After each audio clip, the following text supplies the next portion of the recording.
আসসালামু আলাইকুম।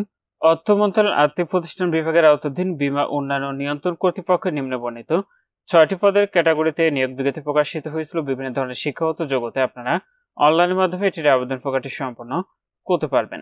নিয়োগের ১ নম্বর পদটি ছিল প্রোগ্রামার, পদের সংখ্যা রয়েছে একটি, সর্বোচ্চ বয়সসীমা ৩৫ বছর। ২ নম্বর পদটি ছিল উপপরিচালক, পদের সংখ্যা রয়েছে ৫টি, সর্বোচ্চ বয়সসীমা ৪০ বছর। ৩ নম্বর পদটি হচ্ছে সহকারী পরিচালক, পদের সংখ্যা রয়েছে ৫টি, সর্বোচ্চ বয়সসীমা ৩২ বছর। ৪ নম্বর পদটি রয়েছে কর্মকর্তা, পদের সংখ্যা রয়েছে একটি, সর্বোচ্চ বয়সসীমা ৩২ বছর। ৫ নম্বর পদটি হচ্ছে কম্পিউটার অপারেটর, পদের সংখ্যা রয়েছে ৫টি, সর্বোচ্চ বয়সসীমা ৩২ বছর। এবং সর্বশেষে ৬ নম্বরে রয়েছে ডাটা এন্ট্রি অথবা কন্ট্রোল অপারেটর, পদের সংখ্যা রয়েছে ২টি, সর্বোচ্চ বয়সসীমা ৩২ বছর। আপনার যে সকল প্রার্থীর বয়স ১ এপ্রিল ২০২৫ খ্রিস্টাব্দ থেকে সর্বনিম্ন ১৮ বছর এবং সর্বোচ্চ বয়সসীমা ৪ নম্বর কলামে উল্লেখিত যে বয়সসীমাটি রয়েছে এর মধ্যে রয়েছে, সে সকল প্রার্থীরা এটাতে আবেদনটি করতে পারবেন। তো এটির আবেদন প্রক্রিয়াটি আপনি এখানে যে ওয়েবসাইটের ঠিকানাটি দেখতে পাচ্ছেন, এখান থেকে অনলাইনের মাধ্যমে সম্পন্ন করতে হবে। এটির আবেদনটি ইতিমধ্যেই ২৪ এপ্রিল ২০২৫ খ্রিস্টাব্দ তারিখ সকাল ১০টা থেকে শুরু হয়েছে। আবেদনটি শেষ হবে ২৪শে মে ২০২৫ খ্রিস্টাব্দ তারিখ বিকাল ৫টায়। এটিতে আবেদন আপনাদের পরীক্ষার ফিটি নির্ধারণ করা হয়েছে। ১ থেকে ৩ নং অঙ্কের পদের জন্য পরীক্ষার ফি দিতে হবে ২২৩ টাকা।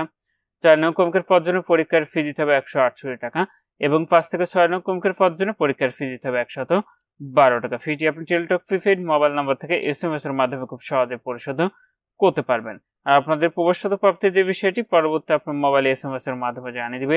তখন আপনার নির্ধারিত এই ওয়েবসাইট থেকে আপনাদের প্রবেশপত্র ডাউনলোড করে নিতে পারবেন।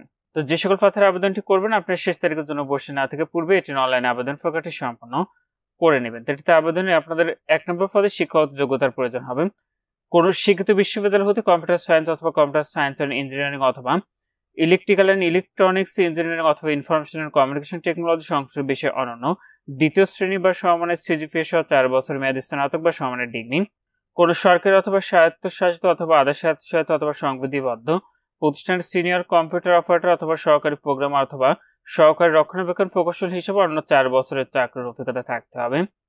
২ নম্বর পদে কোনো শিক্ষিত বিশ্ববিদ্যালয় হতে আইন, গণিত, পরিসংখ্যান, অর্থনীতি, ব্যবসায় প্রশাসন, ব্যাংকিং অ্যান্ড ইন্স্যুরেন্স বিষয়ে ৪ বছর মেয়াদী দ্বিতীয় শ্রেণী বা সমমানের সিজিপিএ সহ স্নাতক সম্মান বা অথবা প্রথম শ্রেণীর স্নাতকোত্তর ডিগ্রি এবং কোনো আর্থিক প্রতিষ্ঠানে অনন্য ৫ বছরের বাস্তব কর্ম অভিজ্ঞতা অথবা কোনো স্বীকৃত বীমা সোসাইটি বা ইনস্টিটিউট এর ফেলোশিপ অথবা অ্যাসোসিয়েটশিপে অথবা কোনো স্বীকৃত প্রতিষ্ঠান হতে সমমানের পেশাগত দক্ষতা সহ Bangladesh institute of chartered accounts এর ফেলোশিপ অথবা অ্যাসোসিয়েটশিপে থাকতে হবে।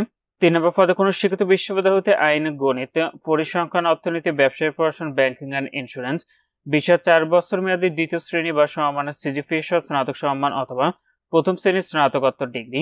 ৪ নম্বর পদে কোনো শিক্ষিত বিশ্ববিদ্যালয় হতে যে কোনো বিষয়ে ৪ বছর মেয়াদী দ্বিতীয় শ্রেণী বা সমমানের সিজিপিএ সহ স্নাতক সম্মান অথবা প্রথম শ্রেণীর স্নাতকোত্তর ডিগ্রি থাকতে হবে।